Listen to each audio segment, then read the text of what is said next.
You think you know who you are, your tastes, your beliefs, your fears. But what if that person you've come to know is only a fraction of the real story? What if the identity you've carefully built is a mask designed to face the world while hiding a vast, undiscovered territory within? The legendary psychologist Carl Jung believed most of us are strangers to ourselves. He famously said, "Until you make the unconscious conscious, it will direct your life, and you will call it fate." He meant that until we explore our inner world, we aren't masters of our destiny. We're just reading from a script written by parts of ourselves we've never met. This video is your map to that hidden territory. Here are 7 Jungian concepts that could change how you see everything. First up is the concept that's easiest to spot: the persona. From the Latin word for an actor's mask, it's the social face you present to the world. The competent employee, the caring friend, the curated social media feed. This mask is a necessary tool for navigating society. The trouble starts when we mistake the mask for our actual face. Jung warned that too many people become identical with their personas. Ever leave a party feeling exhausted, like you've been on for hours? That's the strain of holding up the persona. The real danger is losing touch with your true feelings and instincts. You become what others expect, while your real self is ignored. The first step toward a deeper life is to simply notice the mask you wear. Acknowledge it's a role you're playing, not who you are. If the persona is what we show the world, the shadow is everything we hide. It's the part of our unconscious holding all the traits we deem unacceptable. Our jealousy, rage, selfishness, and insecurities. Jung said, everyone carries a shadow, and the less it is embodied in the individual's conscious life, the blacker and denser it is.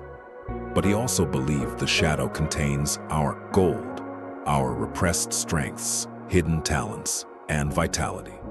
For example, someone who represses their selfishness might actually be hiding the ability to set healthy boundaries. How do you find your shadow? Look at what you judge most harshly in others. This is called projection, an intense, irrational reaction to someone else's arrogance or laziness is often a sign you're seeing a disowned piece of yourself. Until you face your shadow, it will sabotage you from the darkness. By facing it, you reclaim the powerful energy trapped inside. As you get to know your personal unconscious, you'll see repeating patterns. Jung called these archetypes. They are universal, inherited blueprints of thought and behavior in our collective unconscious.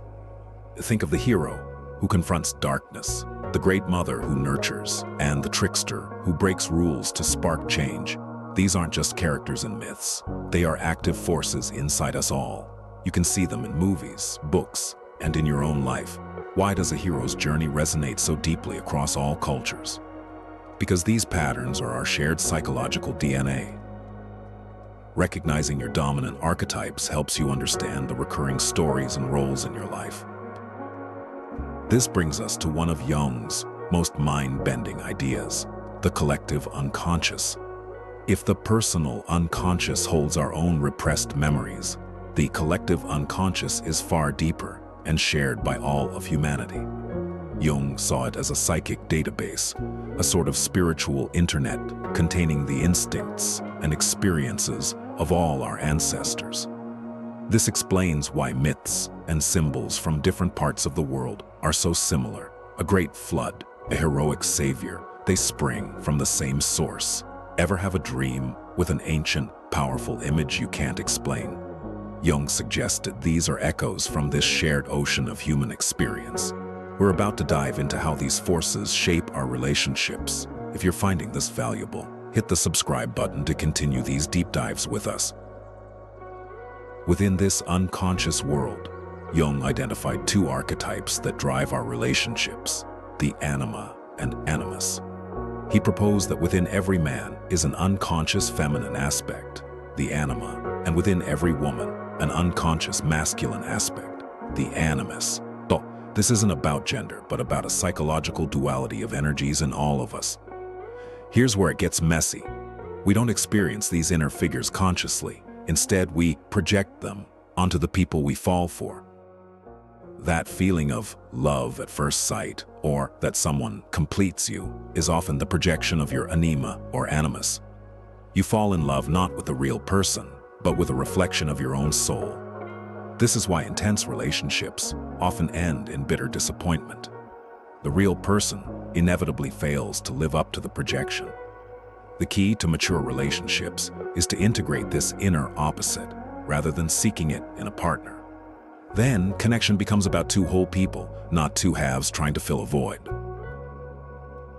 Now for the most mysterious concept, synchronicity. Jung defined this as a meaningful coincidence, where an outer event aligns with your inner state, with no obvious cause. It feels like the universe is winking at you. The most famous example from Jung's practice, a patient was describing her dream of a golden scarab beetle when a real scarab-like beetle tapped on the window. Jung caught it and presented it to her. The coincidence was so powerful, it created a therapeutic breakthrough.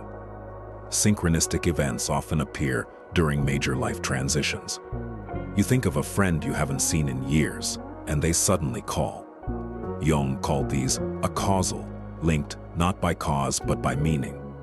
When you experience one, pay attention. It's often a nudge from your deeper self, a sign you're on the right path.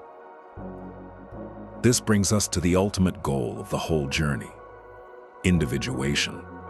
All the other concepts, facing the shadow, integrating the anima, animus, are steps on this path. Individuation is the lifelong process of becoming a whole, unified, and authentic individual. It's about becoming who you were truly meant to be. This means stripping away the persona's false mask and integrating the conscious and unconscious parts of your mind. But individuation isn't about perfection or even happiness. It's a tough path that demands you accept all of your nature, your light and your darkness. It means looking at the ugliest parts of yourself and admitting they are there. The reward isn't a life free of problems, but a life filled with authenticity and meaning. You are finally living from the center of your own being. So you now have a map with 7 keys to your inner world. The journey begins with simple self-observation. Notice the mask you wear. Listen for your shadow and your judgments of others. Pay attention to the recurring patterns in your life. The first step is often shadow work, making the unconscious conscious so it no longer runs your life and calls it fate.